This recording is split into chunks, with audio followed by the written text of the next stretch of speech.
metropolitan planning organization. So we work in 9 counties in both states, so 5 counties in Missouri and 4 counties in Kansas. And every city or every metro area over 50,000 people has their own MPO. So St. Joe has its own MPO, and Douglas County, Lawrence Douglas County has their own MPO, and Topeka and Shawnee County have their own MPO. And there's Wampo and Wichita, and there's Flint Hills Regional. So there's a lot of organizations around that exist that are like MARC or that are legally obligated to do the types of planning work that MARC does. But MARC is one of the bigger ones in the region. East-West Gateway would be our counterpart in St. Louis.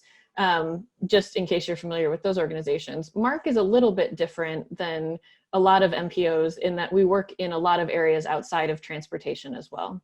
So MPO is a federal designation through US DOT specifically for transportation planning. And there is an acknowledgement that transportation planning means a lot of different things. It's economic, it's equity, it's environmental justice, it's all modes of transportation. And there's a lot that goes into, it's not just highway planning that we're working on as an MPO. But MARC, as the Council of Governments, also manages the Area Agency on Aging on the Missouri side. We manage Head Start and early learning sites on the Missouri side. We manage the Missouri Solid Waste Management District. We do water quality education. We're helping with the regional climate action planning work. On top of that, we coordinate the regional 911 system. We have emergency services and public safety planners that do tabletop exercises and help the region be prepared in case of disaster. As you might imagine, we're heavily involved in all of the recovery work that's going on right now. So there's a lot of stuff going on at MARC as it relates to other things, but in general, there's this theme, right, that there's 2 million people in the region, and that same person is impacted or could be impacted by so many of our programs at the same time. So trying to take that kind of whole person view of a resident of the region and acknowledge that they might ride bikes and they also might have a kid in Head Start and they want to know how to do recycling, and they also have a car that they're driving, so they're interested in the highway conditions, and occasionally they have to call 911. And there's just so many different areas that we work in. And that's more unique than a lot of the MPOs across the country, that we just have such a wide range of programs under the same roof.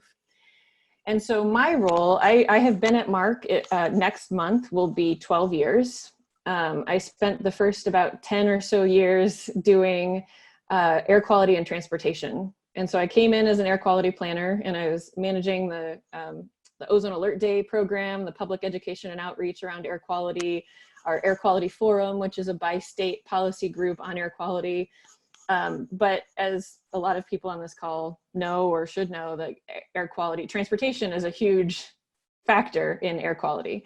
And so we work in air quality on both the transportation side, but also on the point source and the area source side. So that's things like dry cleaning and gas stations and power plants. And there's a lot more to air quality than just transportation, but transportation is a big chunk of the air quality work.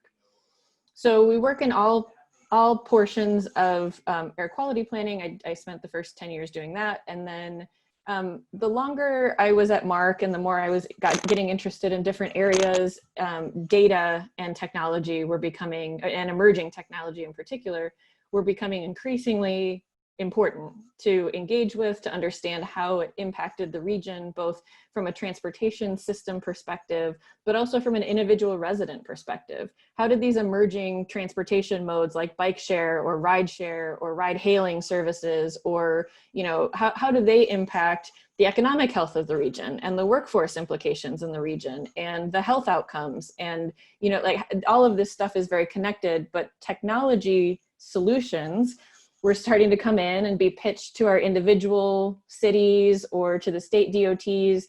And that state line, man, it's a real thing.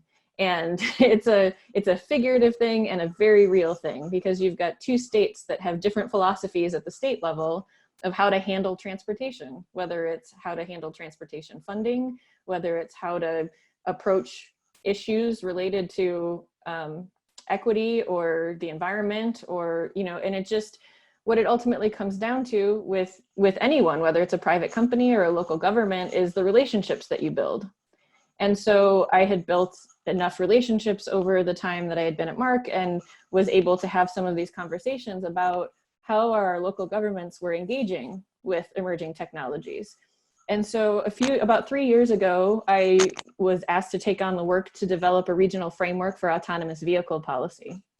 So we spent a couple years developing, and that was finalized, the framework, when I say finalized, that was the initial white paper was done at the end of 2018. And so that's on the MARC website. If anyone's interested, we do have a regional autonomous and connected vehicle policy framework, and it focused on a bunch of different areas, but the two big areas that were emerging as we can do stuff about this right now are related to land use in the environment and data management and technology.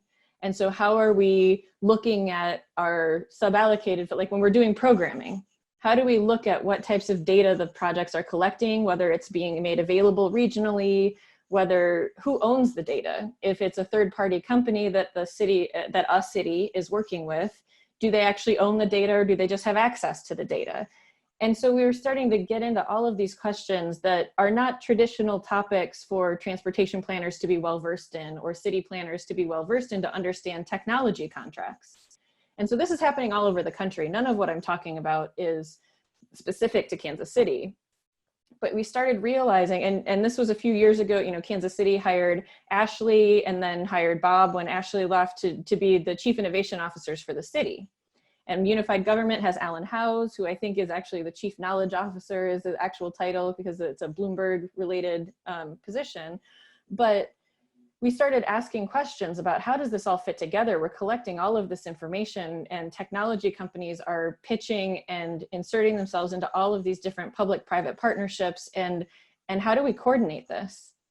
So my role as Chief Innovation Officer at the regional level became less one of an example of how a specific city would handle a problem, because MARC doesn't own any right-of-way. We don't have taxing authority. We don't have streetlights we can install things in. Like, MARC as an agency does not have control over physical assets in the way that cities do. And so what does a chief innovation officer do at a city, if not, or at a regional level, when I'm not out there, setting up a new Wi-Fi network or things like that? And so what the role was envisioned for the regional level is to start knitting these efforts together and figuring out how can, KCATA has their own set of really cool stuff that they're working on, and Kansas City, Missouri has their set, and Unified Government has their set.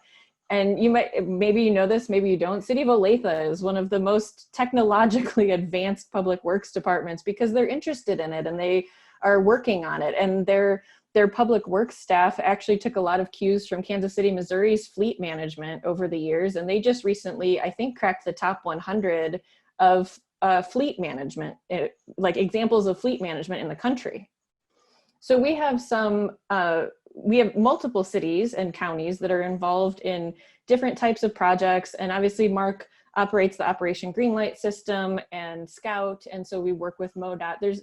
There's never anything at the regional level that MARC is doing on its own. We thrive through partnership and collaboration and cooperation with others to make projects more efficient and to make things happen across boundaries, because the whole theme of the autonomous vehicle policy framework was talking about there's nobody that lives, works, and plays in the same jurisdiction on a daily basis that is, nobody is strong. I don't mean that. let me rephrase. There are very few people that don't engage with other jurisdictions, whether it's on a daily basis or a weekly basis or a monthly basis. You might not be going across those borders every day, but you want to be able to go across those jurisdictional boundaries, whether it's a city or a state or a county boundary, and have seamless integration.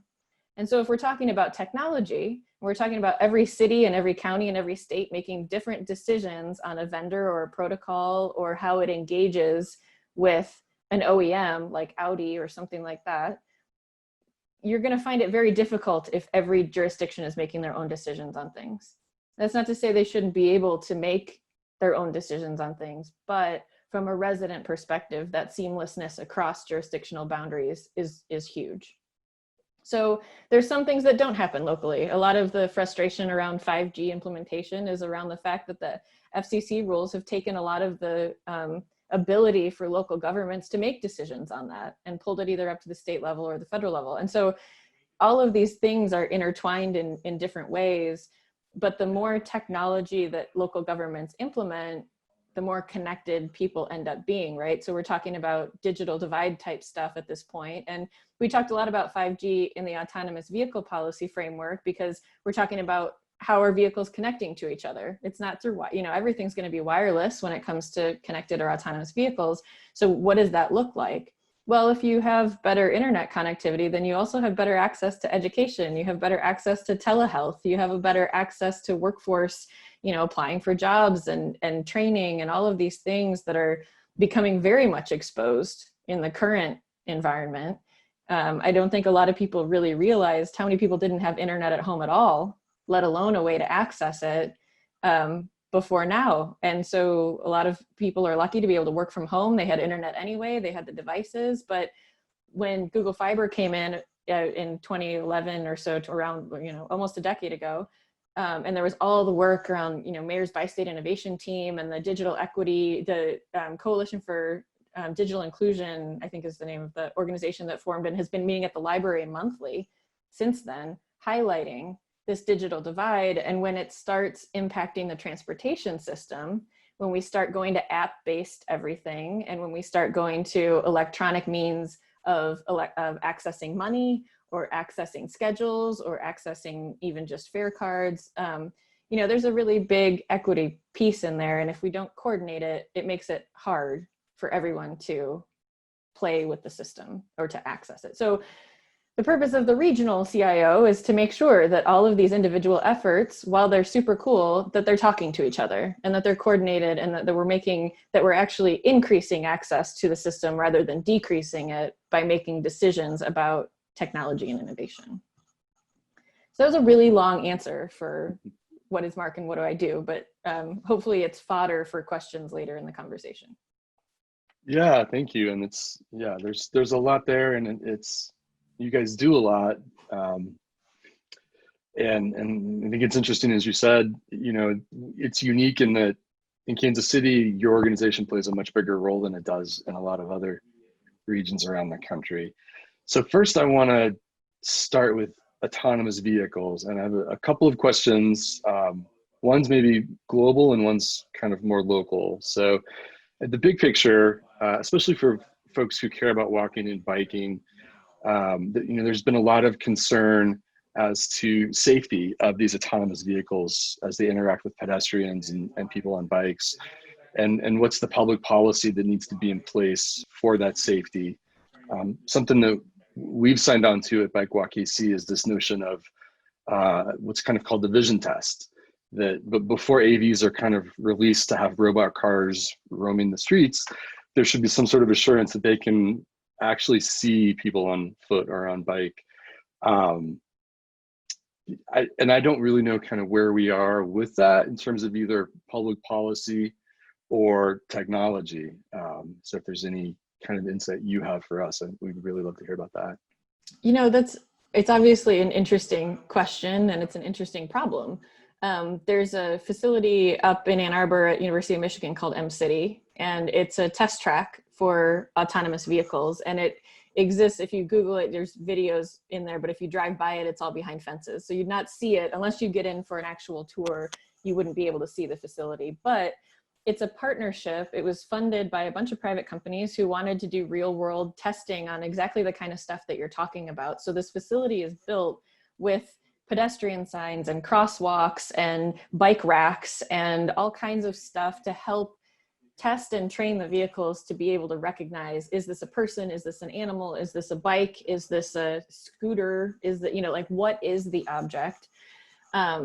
And I know there's all the memes online about what machine learning and AI think things are based on images. And yes, there are some terrible examples of, like, is this a pug or is this a cinnamon roll? Like, there's a lot of different things that are still very hard to see, from a computational standpoint. There's also a philosophical conversation. There's, the trolley problem that comes up a lot.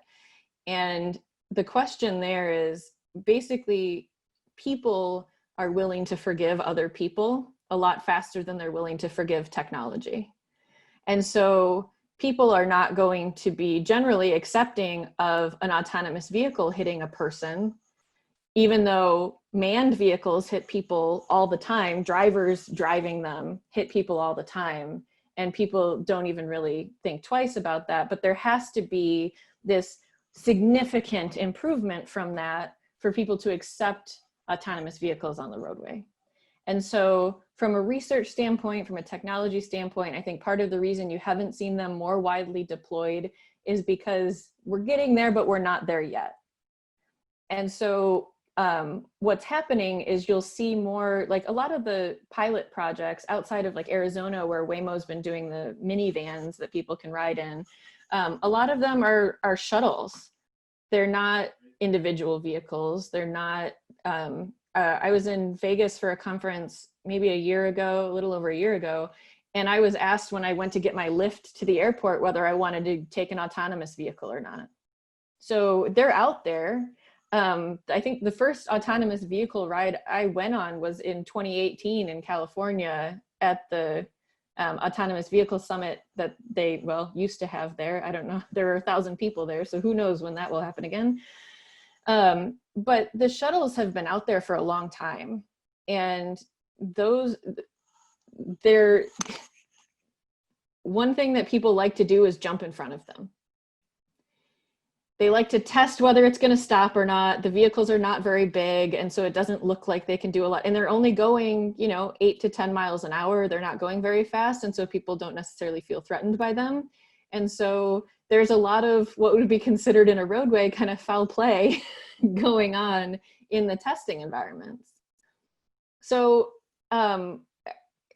it's very much a topic of research and a topic of understood need from that specific technology before it happens. And I think that's part of the reason you haven't seen more on the road applications of individual vehicles to this point. So I think locally then, I know a lot of folks are curious, when will we see these on the streets of Kansas City? Is that anytime soon, or is that a ways off? Are they already here, and maybe not, we don't know that? No, but I will say we've come close a lot of times. There have been a number of projects that were very close either and just didn't quite get there either from a funding perspective. There were a lot of questions very early on because the vehicles initially were needing, and they still need the waivers, but the first sort of set of these vehicles needed waivers because they didn't comply with NHTSA safety guidelines. So they didn't have, like for the size of the shuttles, there wasn't really clear guidelines to comply with, but they didn't meet the safety standards to be on the roadway of a standard vehicle. And so there was difficulty getting pilot projects to be on actual public roadways. There was a lot of conversation about, okay, well, we need to block this lane off and have it be specifically operating with the autonomous vehicle, because otherwise, a lot of the pilot projects you'd see in like an office park because it was private roadway. And so it wasn't held to the same rules and requirements. And so that was a hiccup early on. But KCATA submitted a big proposal last year, I think, that again, didn't end up getting funded from FTA to do some shuttles on 18th Street. There have been some different attempts at getting autonomous vehicles. There have been some connected vehicle pilots, and there's a lot of connected vehicle work going on around Kansas City, but I can't tell you when we're gonna see autonomous vehicles specifically on the road in Kansas City. One idea I've heard thrown out there for safety is the idea maybe humans who are on bikes or walking should wear some sort of transponder or device to communicate with the autonomous vehicles, and that probably raises some questions in terms of privacy and equity. Is that a realistic proposal?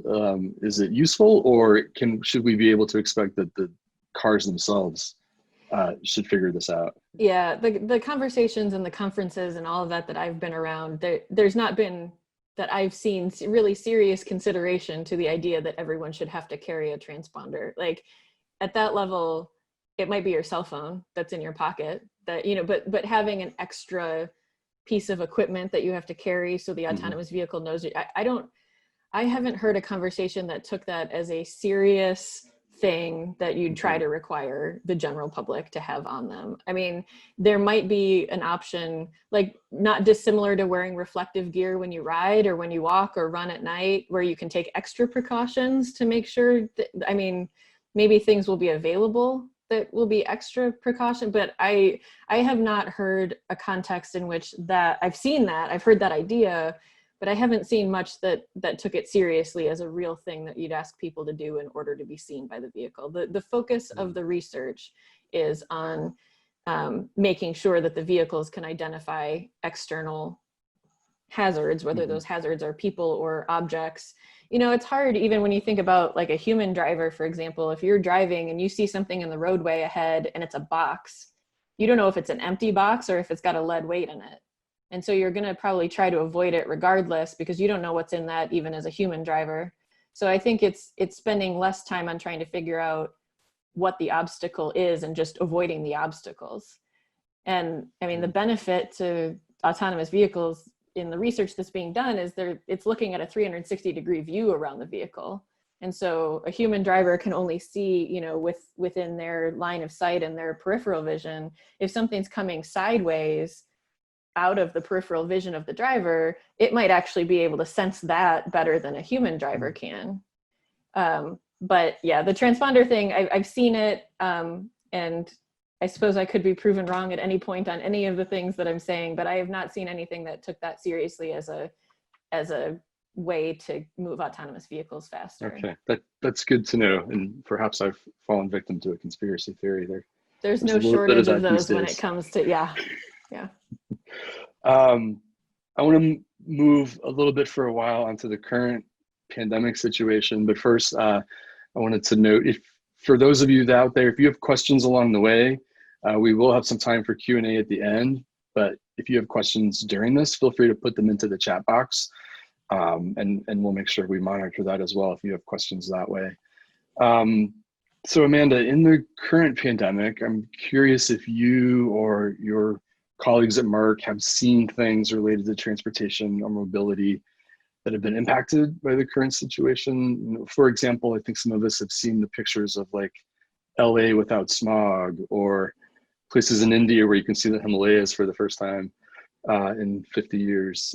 Is anything like that happening, or just generally, what are you all seeing Well, from your view at MARC?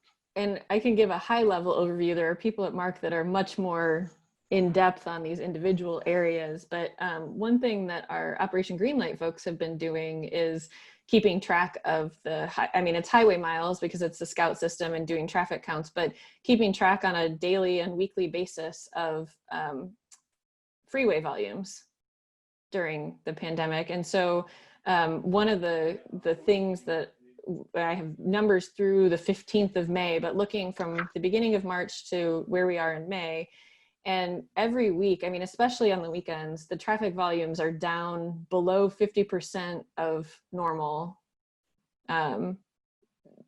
every weekend since March 16th, basically. So the volumes, like for example, April 11th, 12th, 13th, that weekend, the volumes that weekend were 44% of the normal volumes for that day. And even during the week, they're pretty consistently only in like the 65-ish%. So you're only seeing 2/3 of the traffic that you'd normally see. And so that of course is going to relate to an air quality impact, because as we talked about at the beginning, transportation is such a big source of that, of emissions in the region, that I don't have specific, monitored numbers, but and also the weather being cool. So a quick ozone discussion real fast. So ozone's not emitted directly from anything. We are in ozone season, but it's emissions from other things that bake in the sun basically and form ozone. And so we've had such cool, as we talked about at the beginning, we've had cool cloudy days recently. So we probably would have seen lower ozone levels in the last few weeks anyway, just because of the weather. The breeze and the cloudiness and the cool temperatures are not conducive to ozone formation. That said, as we move forward into the summer, we'll see if the traffic volumes are as low as they are right now. I'm assuming over the next few weeks, we're going to start seeing those creep back up. But a number of employers in the region have allowed their workforce to stay home or stay home on some days, or, I think it's going to be a long time before we see back to average traffic volumes at peak time, at like the normal peak times. We might get close, we might get 80, 85%, you know, nudging back up to that. But I think there's enough large employers in town who are going to start letting their employees work from home that there's a little bit of a new normal there on what peaks might look like. But I don't know that we have specific numbers that are going to show that yet. Anecdotally, from a bicycling perspective, the bike shops are all out of bikes, right? Like people are buying bikes like crazy, and they're also, except Christian, those are all the bike share bikes behind you. So just clarifying. But, and I don't know, maybe you guys can shed some light specifically on usage rates, if you've seen increase or decrease, because the shared perspective is an interesting one. Whether people want to touch things that other people have touched versus having their own bikes, I think is a big question. But if last weekend was any indication, I mean, I saw as many scooters on the road as I would normally see on a Saturday. So the scooter riders have certainly picked up their shared mobility options. They've picked those back up pretty handily. But when we start getting into transportation, obviously we're not just talking about transportation of goods or of people, we're also talking about transportation of goods. And there's a whole separate conversation that's going on about like the food supply chain, for example, and how shipping is handled. And as manufacturing starts to come back up, maybe we'll start to see a return on that. But speaking of bike shops, a few of them that I've talked to have found that people are bringing bikes in for tune-ups and they're having a hard time getting parts because the supply chains are so disrupted right now. And so even trying to get an existing machine fixed would be difficult as for probably a little while yet. Yeah, we're hearing that all of the bike shops are just wall-to-wall busy. You know, you're looking at weeks to get an appointment to get in. Pretty much all bikes and bike parts come from China these days. And so those factories are just now restarting. And so there's a lag time to ramp up production and then get stuff shipped over here. Yeah. For those that don't know, we also manage the RideKC bike share program, and we're seeing, I think, around 40% increase year over year the last couple of months. So there's definitely folks. And we've seen a really interesting shift in patterns in terms of the locations where people are using them. And so it's definitely shifted from more of a transportation use to recreation use. If we just look at where, you know, instead of downtown, it's more of like trails and things like that. So we know it's certainly for recreation, folks are using bike share to get out of the house and get their physically distant recreation and mental health time in.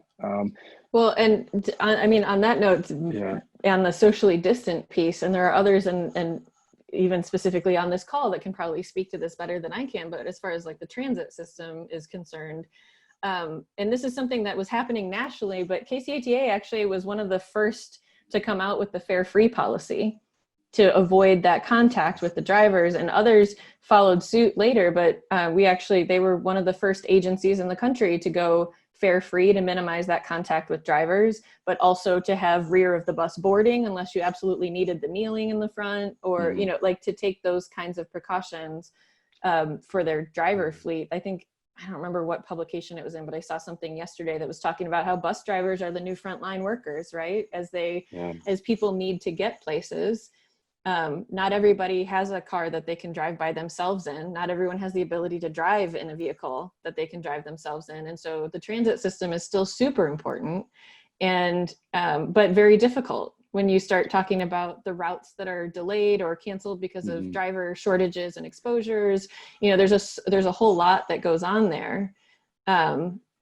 So, I mean, like I said, KCATA took some very early steps in the right direction to protect the drivers and the riders alike, and they have a whole protocol on how they're cleaning the buses. But we can't discount the importance of making sure that the transit system, that was one of the first infusions. So in the CARES Act funding that came out from the federal government, transit got a huge early infusion of money, partly because I think there was a recognition at the federal level that these transit systems, not that any of them are wholly dependent on fares, but that was going to be a significant hit, that fewer people are going to be riding, people are going to be out of work, and it was going to be really difficult to keep the transit systems running. I know Houston, Galveston Area Council, the Houston Area Transit Agency they used some of their funding to actually hire temp nurses to sit at the front desk and take temperatures as people came in and out of the building, drivers, riders, whoever was coming in and out of the building from like 7 a.m. to 6 p.m. every single day. And you got it taken again, whether you left and came back or you'd already gotten it taken that day,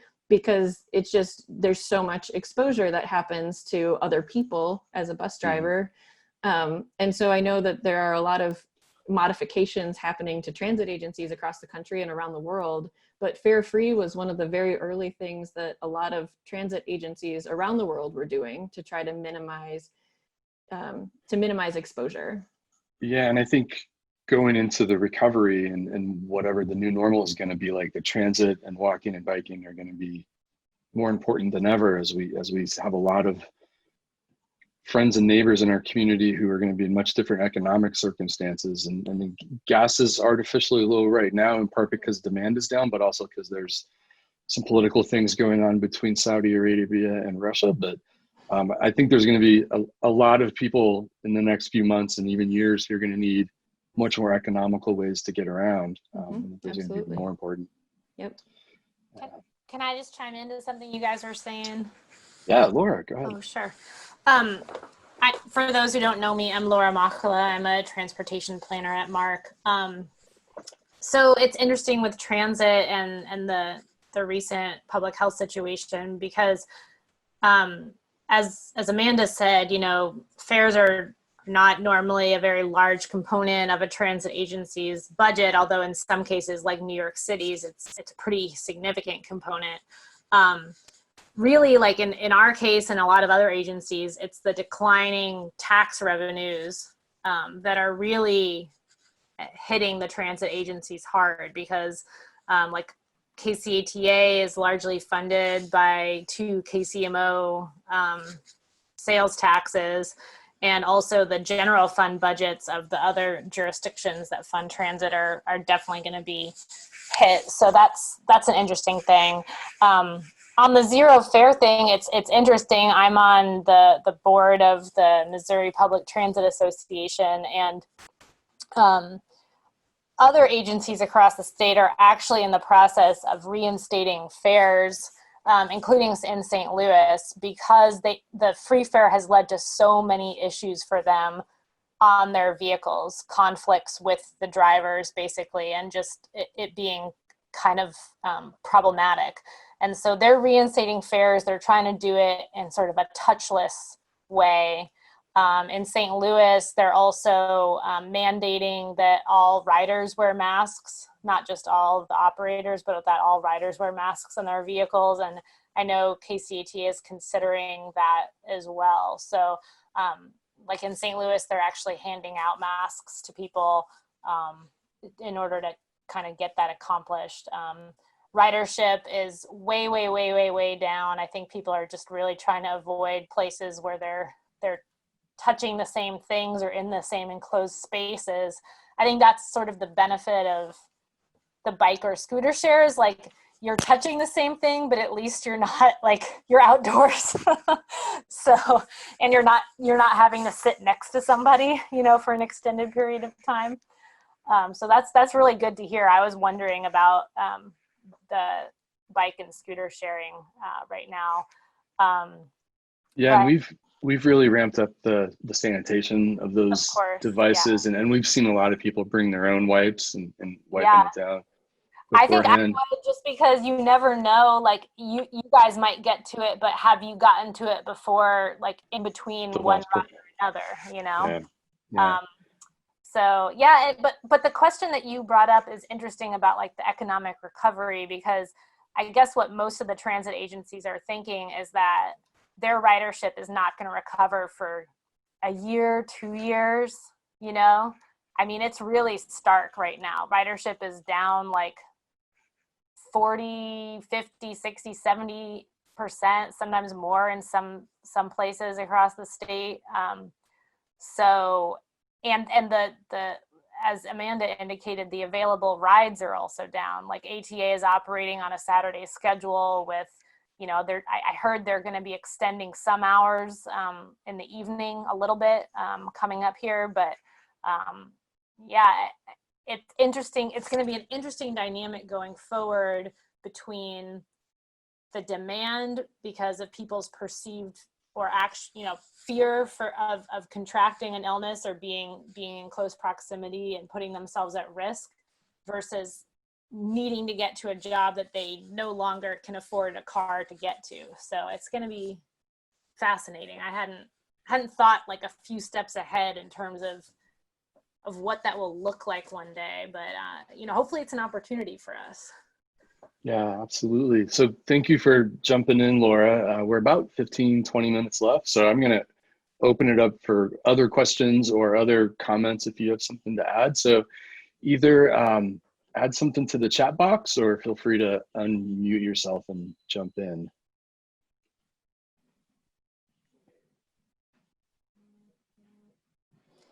Well, I'm going to make an observation real quick, and maybe this will garner a little more conversation with the group. But one thing that's been interesting to see is the acceleration of the Safe Streets programs around the world, the closing down of streets so pedestrians and cyclists have room to distance and breathe and, and not have the vehicles being the primary users of the entire transportation system.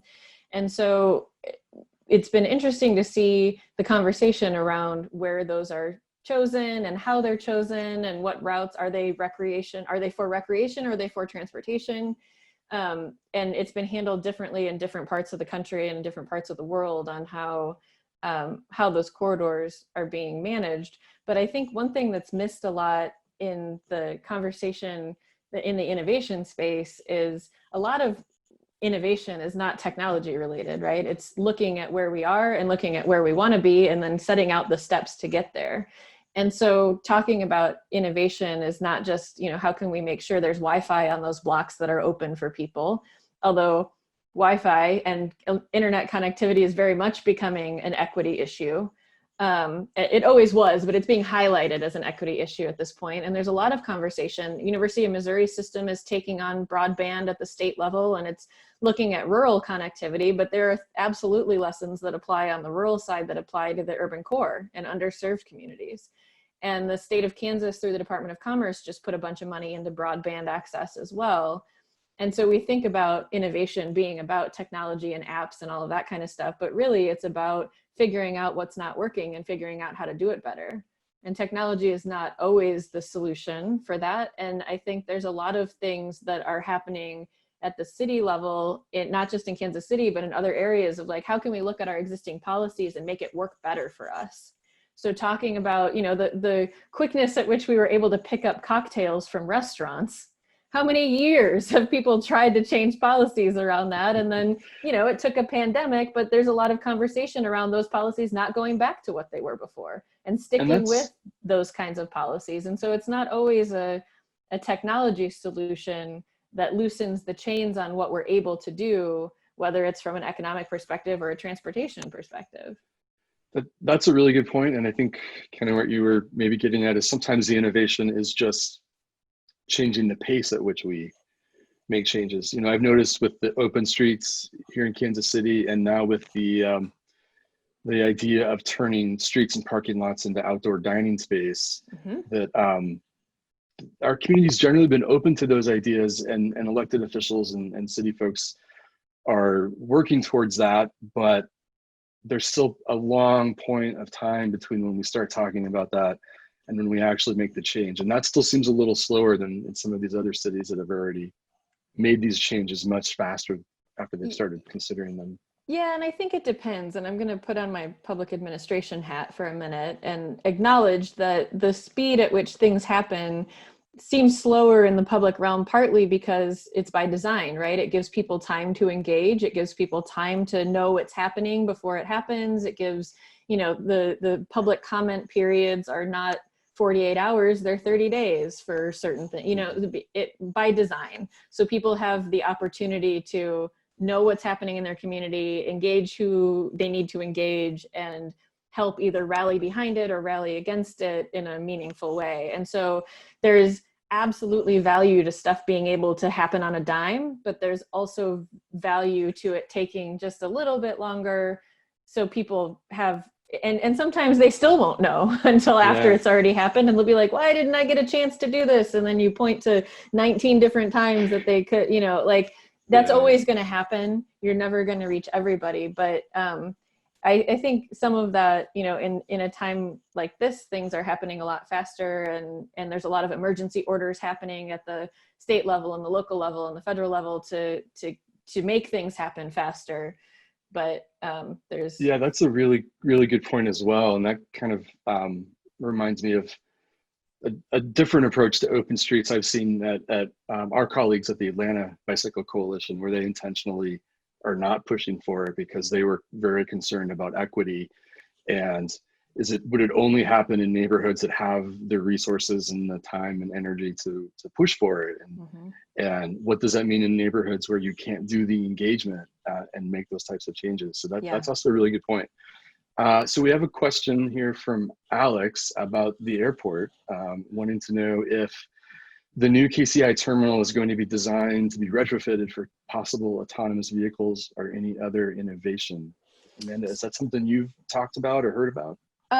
Yeah, in some of the conversation, I mean, I'm not on any of like airport planning committees or anything, so I'm not over speaking on behalf of the airport, but I think one of the things with autonomous vehicles that is part of the conversation is that the idea, you know, it's similar to why there's federal standards for the vehicles. They can't do state by state rules. Otherwise, you would never be able to buy a vehicle.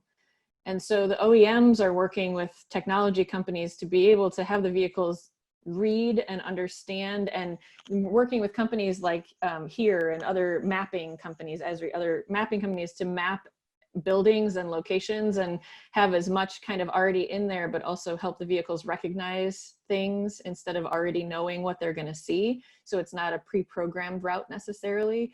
But things like dynamic curb management, where you can just flexibly use curb space and have more pickup and drop off locations instead of having more physical parking locations. Like there's a lot that can be done in the interim when the airport opens that are speaking more at this point to shared mobility, to transit, to ride hailing services, but will work pretty seamlessly when autonomous vehicles start to come around. Because when the autonomous vehicle, like the idea with autonomous vehicles is generally that people won't own their own, that there will be fleets of them, that they will kind of buy into them in sort of a Zipcar model where you pay for access to a fleet rather than a vehicle that you own in your driveway.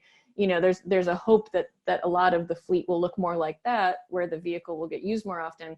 And so you need more operational management really than infrastructure that's specific to autonomous vehicles.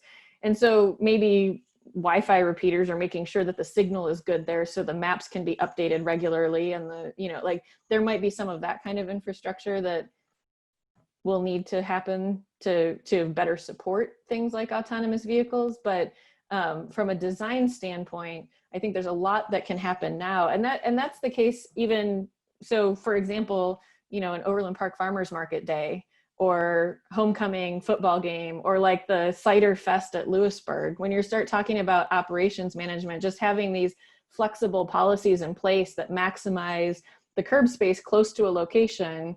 Because when somebody puts an address in and they're going to map to a location, it always takes you, like you're going to the Sprint Center and you put in the address of the Sprint Center, the vehicle takes you to the Sprint Center. It does not take you to a parking lot 3 blocks away. It takes you directly to the front door of a facility, and then you're driving around trying to find where to go from there, especially if you don't know where you're going. And so if the idea is right in front of areas, you have pickup and drop off instead of having street parking that only those 5 cars can capitalize on for 6 hours while they're at a place, you make that a loading zone during peak hours, and then buses can use it. It's better for ADA, like you can drop people off right in the front so they don't have to walk from a far-flung area. And then from a ride-hailing perspective, and then ultimately autonomous vehicles, when you're just riding in them and getting dropped off, it's just more about managing space than it necessarily is about physical infrastructure in that regard.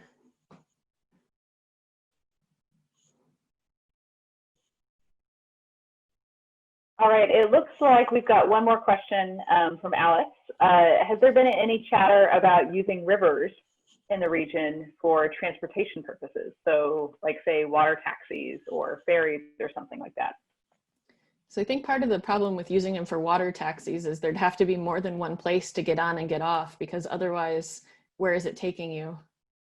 Like right now you've got the port, and I think that if you have people that grew up in Kansas City, or your parents grew up in Kansas City, everyone has stories about going down to the boats. Either they had their prom on the riverboat, or they would go down for the dinner cruises or whatever. I mean, it really wasn't that long ago that the river was being used in a kind of like more recreational way. No one was going from Parkville to, to Kansas, to downtown on a ferry. But I know there's been an increase in barge traffic. There's been an increase in uses of the ports for barge traffic.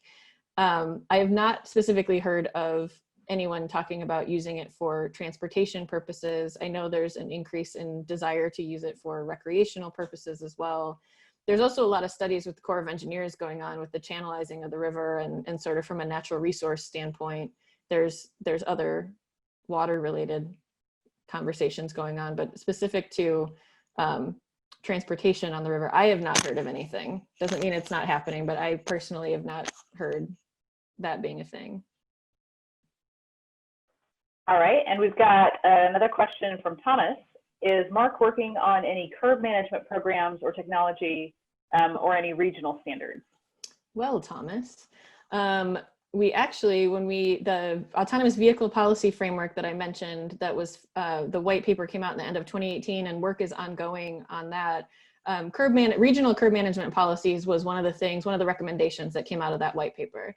And there is active research going on, there's active work going on to sort of develop kind of best practices on what that looks like and do case studies and things like that. I don't think there's anything that's ready for prime time yet, but it is certainly, it was a big conversation in the land use and environment working group that helped develop that section of the white paper. And it, again, similar to Alex's question on the airport, it is one of the early priorities simply because it works now too. It can help manage operations and existing infrastructure now in a way that doesn't require a bunch of changes to the built environment, but can more effectively use the built environment as it stands for how people are getting to and from places now. Like, 10 years ago, nobody would have thought that there were going to be scooters all over the sidewalk and shared bikes that needed a place to dock. And, there's a lot in the shared mobility space, whether it is bikes or scooters or vehicles, that the operations around destinations really needs to be rethought in a way that, 10 years ago, it wouldn't really have been a discussion in the same way. You might have been talking about bike racks for people who are riding their personal bikes somewhere, but that wasn't as big of a portion of the population. And so it wasn't necessarily taken as seriously. And now that the bike share docks are all around, that seeing is believing on a lot of this stuff. And so creating changes to how things are operated to address alternative and shared mobility options in all forms, whether it's vehicles or bikes or scooters or pedestrians, is absolutely something that's happening both within the autonomous vehicle conversation and in general with the larger long-range transportation plan, which everyone that's on this call that works at MARC would be really mad at me right now if I did not mention the fact that the regional long-range transportation plan is out for public comment right now. You can find it on the MARC website. Please go to the MARC website and comment on the projects that are in there and the plan itself and the priorities, and give us your thoughts. And that is something that is happening right now. So yep, Alex just put it in the chat. connectedkc.org is the direct link to the website where you can provide your feedback on the regional transportation plan. And this only comes every 5 years, guys. So this is now's your chance. All right, thank you so much. Thank you, Eric, and thank you, Amanda. I appreciate you hosting this conversation today. I'm gonna go ahead and wrap it up. I will send out that link and some other links along in a follow-up email tomorrow. So I'll link those resources. And I would also appreciate your feedback in response to that email. So if you have any more questions, or if you'd like us to follow up with more information, I can connect you with Amanda, or we can answer your questions individually. And since this is to be a series of conversations related to advocacy and planning, community engagement, and that sort of thing, I would love to hear from you what kinds of topics you would like to hear. If you have a guest that you would like to suggest, or if you yourself would like to be a guest on our talks, we would like to hear about that. BikeWalkKC is a nonprofit, and as you know, many nonprofits are struggling right now. Some of our funding sources are at risk due to the coronavirus. So this sort of programming is brought to you by our members and our friends and our partners. We appreciate each and every one of you for supporting this work, however you do that, whether that is joining our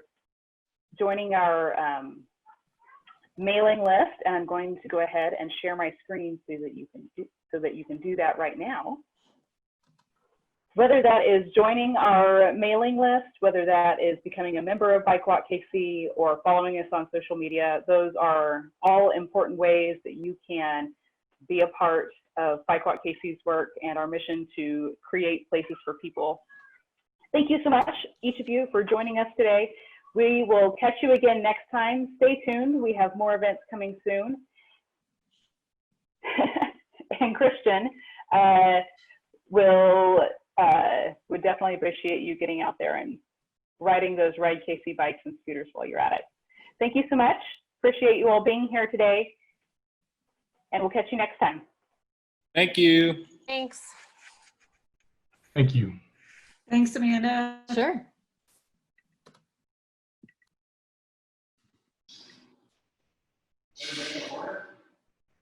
Who's going to be the last one?